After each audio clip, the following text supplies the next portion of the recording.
superiores, tá, ao desempenho na sua área profissional. Tá? Existem cursos apenas para a área profissional daquelas pessoas que quiseram, por algum momento, fazer o curso tecnólogo, de técnico, né?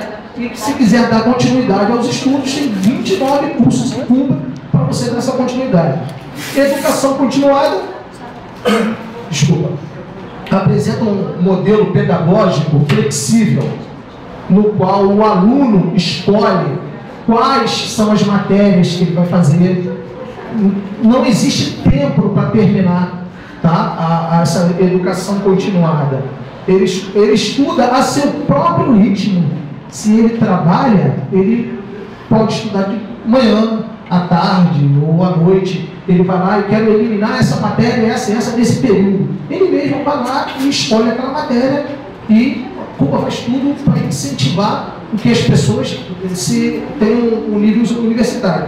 E educação à distância, que é nessa modalidade, só pode exercer com já graduado, quem já é graduado, e existe o curso de Direito, tá?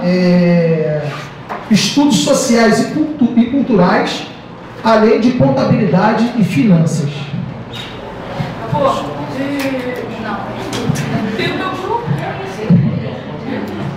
Algo mais que você gostaria de falar, Eduardo? Eu não devia ter esse pergunta. Não! Sim. Sim, eu tenho mais uma coisa que eu gostaria de falar.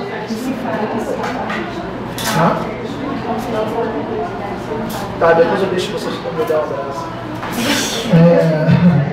Então, sim, existe, eu quero falar o número de docentes na faculdade cubana.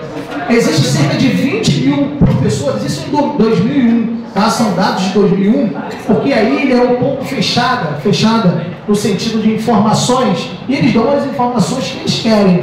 Mas nós pesquisamos bastante com alguns cubanos, tá, que contribuíram para o enriquecimento aqui do trabalho, e eles confirmaram que em 2001 existia cerca de 20 mil professores, sendo 28% do corpo docente contava com título de doutor.